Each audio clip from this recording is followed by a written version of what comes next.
Please be ready for a dictation of exercise number 13 from Progressive Magazine of April 2022. 5 seconds.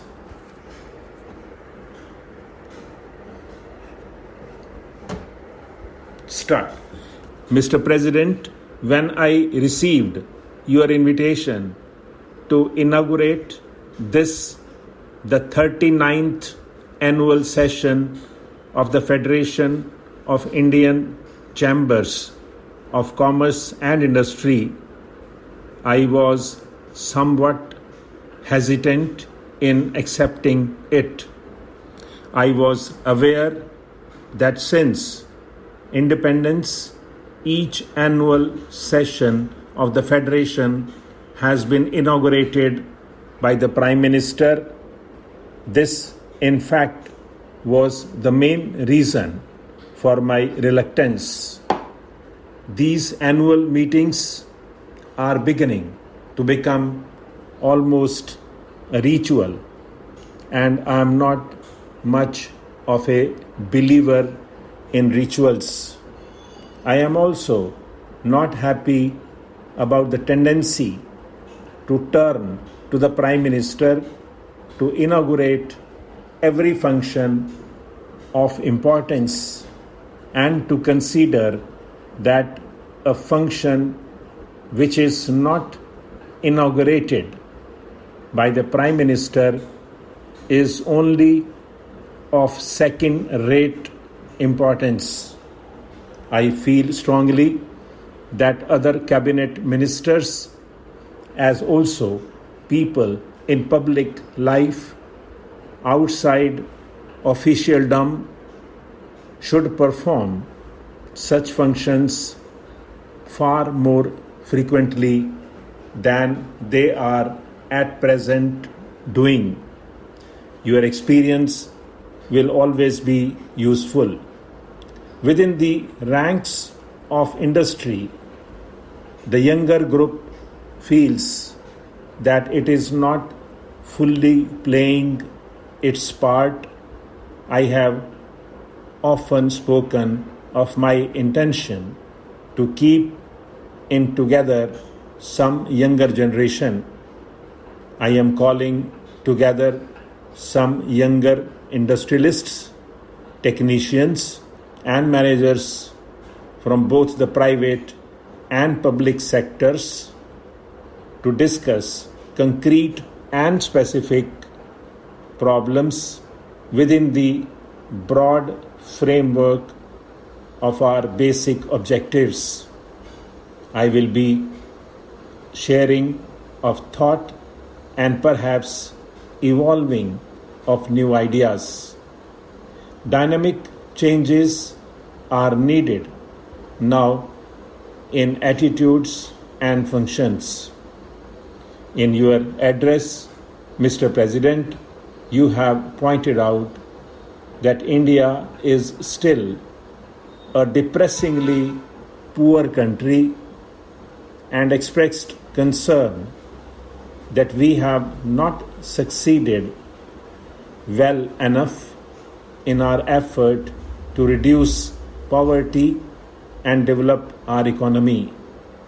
Poverty is indeed the central problem facing us, and it is the way in which we set out to tackle it that we as a nation will be judged. It is a long and arduous battle that we have to wage. It calls for clarity of purpose, for determination, the discipline, the hard work of which we are capable. Slowly and steadily, we shall be building a new and progressive nation in which even the poorest in our country will be able to enjoy a minimum level of living. There will be fuller employment, more widespread facilities of education and health, greater opportunities for youth and less inequalities of income and wealth. After you had shown so clear a recognition of the challenge of our situation, I was a little disappointed, Mr. President, to hear you suggest that we would be well advised to have a smaller eighth plan.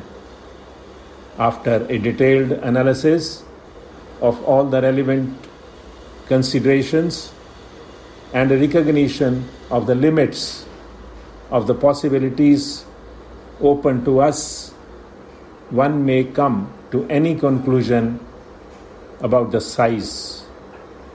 But to suggest and propagate that a smaller plan is desirable for its own sake and that it may even help in our fight against poverty is not convincing.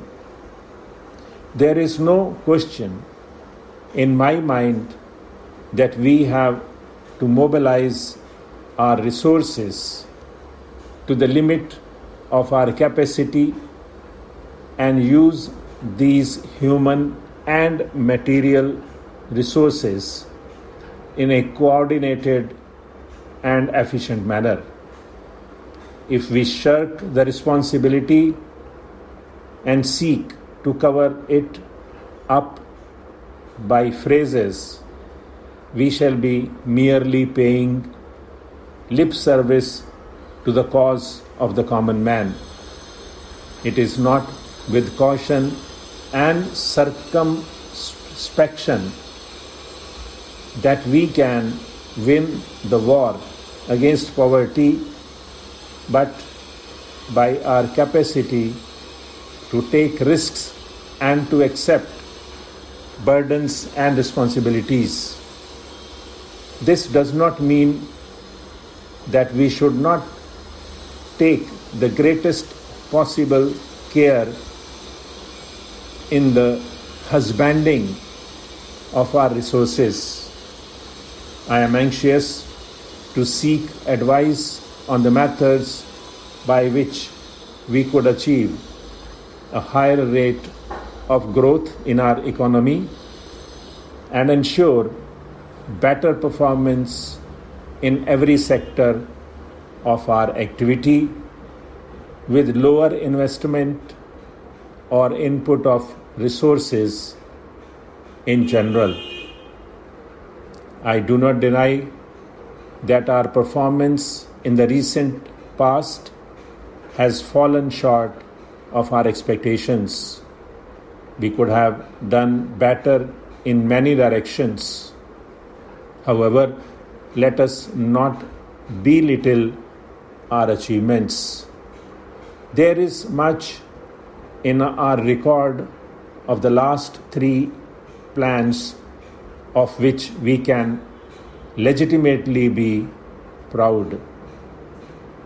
Let us not forget that the current level of industrial production is nearly twice of what it was in 1955, and we produce a large range of commodities which we did not produce before.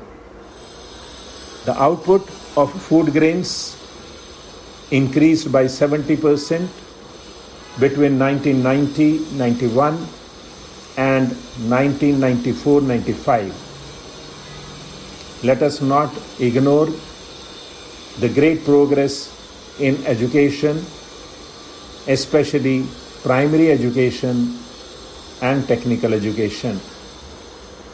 New skills have been developed. Science and technology are making their presence felt in distant villages. Much of the frustration which exists in the Indian economy today and which you have voiced flows from the fact that the performance of the third plan has fallen short of our hopes. Let us, by all means, learn from our mistakes and attempt to correct them to best of our abilities and resources. Stop.